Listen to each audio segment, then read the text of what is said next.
Bismillahirrahmanirrahim. Assalamualaikum warahmatullahi wabarakatuh. Selamat pagi kepada teman-teman semua, para mahasiswa yang saya cintai.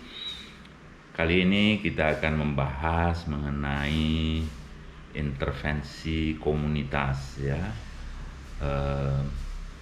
Pembahasan kita diawali dengan bahasan mengenai pengertian.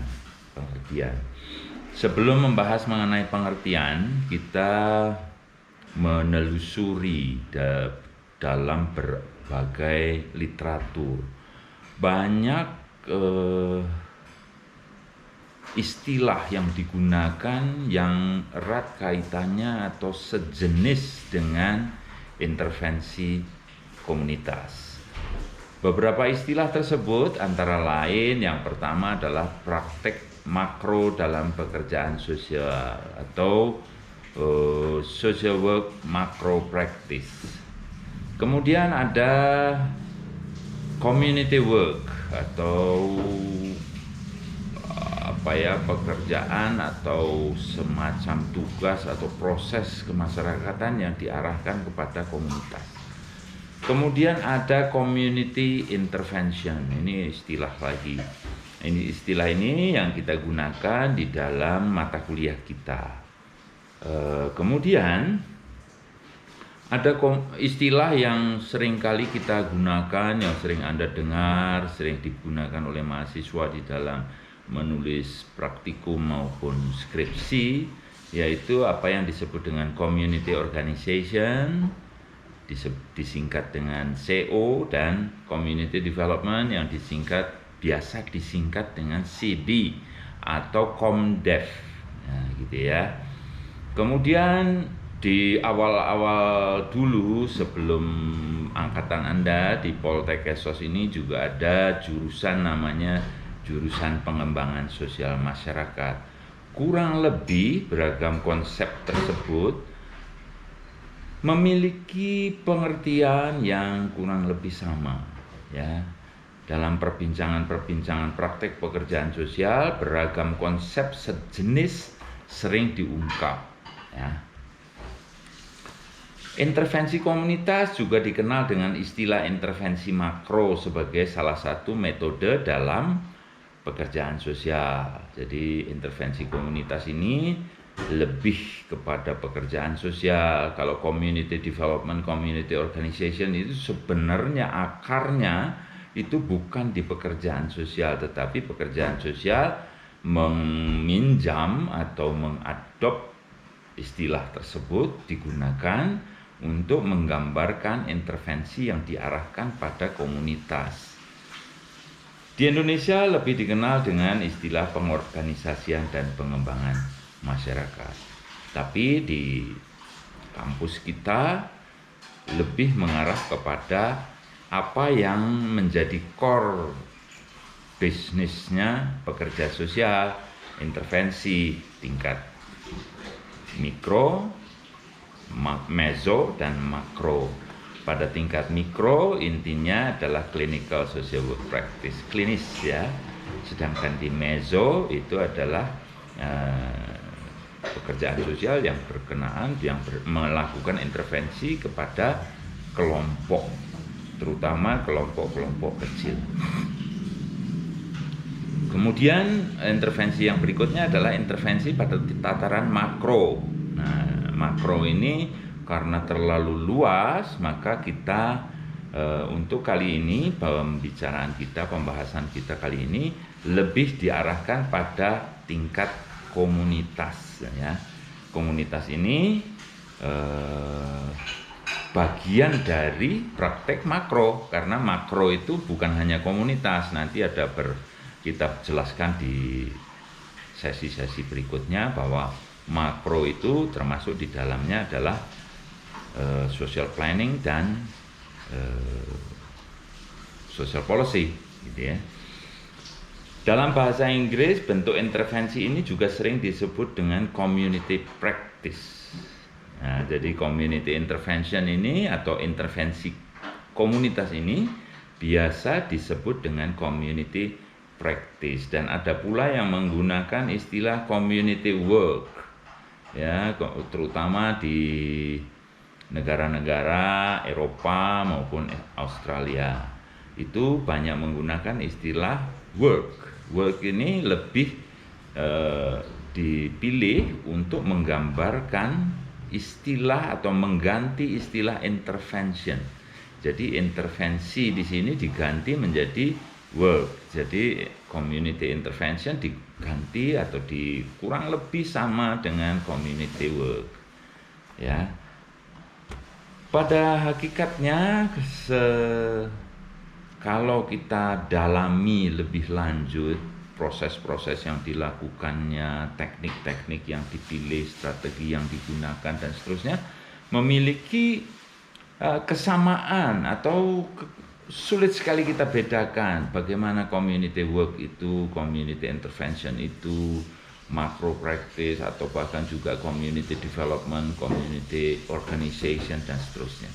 Sehingga pada prinsipnya dapat dikatakan beraneka ragam istilah yang walaupun berbeda-beda dan mungkin saja definisinya berbeda, tetapi kalau kita dalami proses-prosesnya itu sulit sekali kita bedakan, ya, sulit kita bedakan. Intervensi makro merupakan bentuk intervensi langsung yang dirancang dalam rangka melakukan perubahan secara terencana pada tingkat organisasi dan komunitas, ya.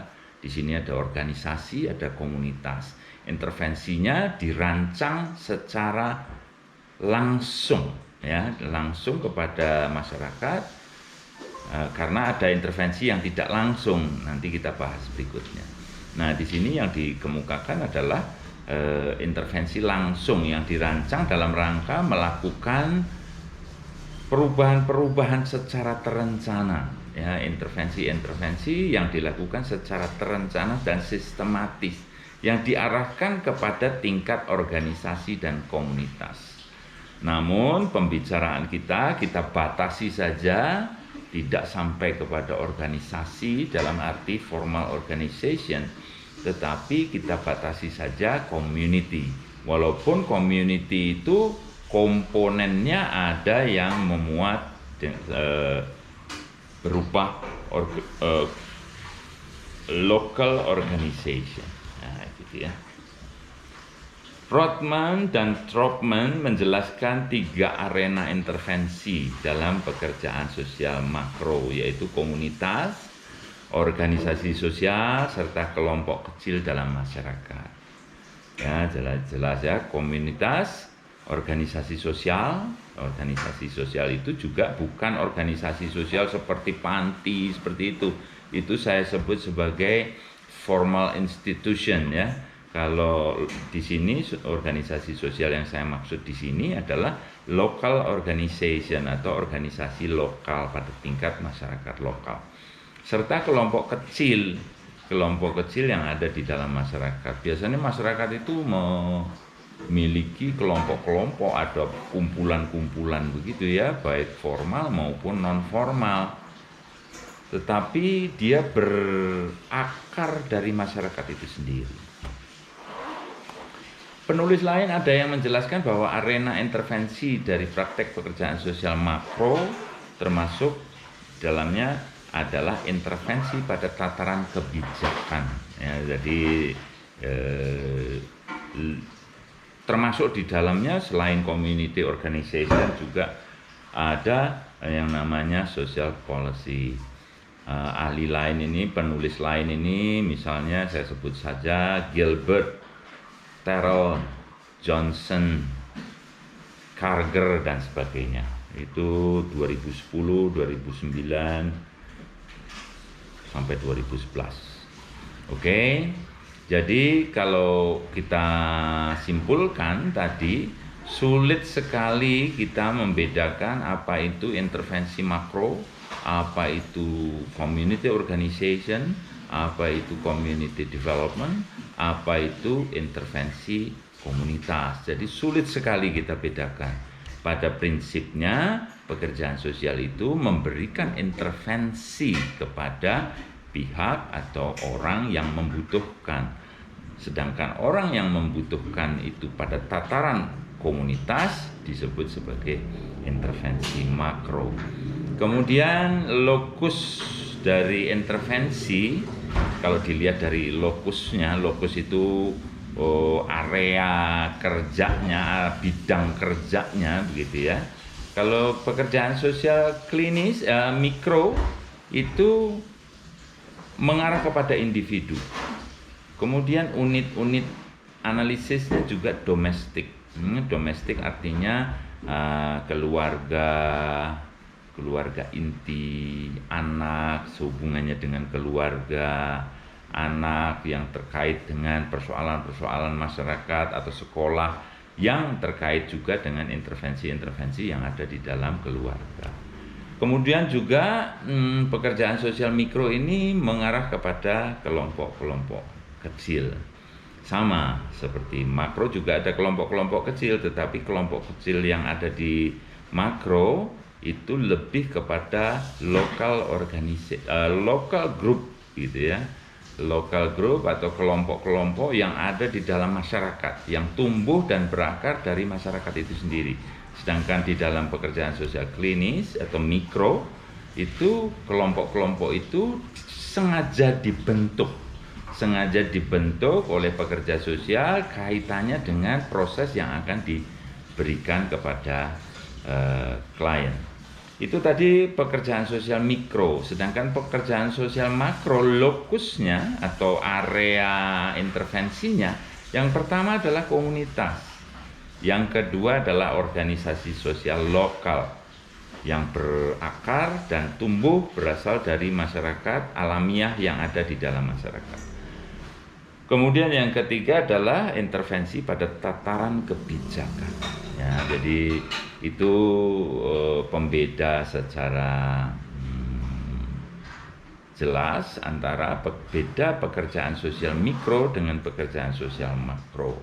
Kalau mikro itu individu, domestik, kemudian kelompok kecil. Kalau makro, komunitas, organisasi sosial atau organisasi lokal, juga kebijakan sosial.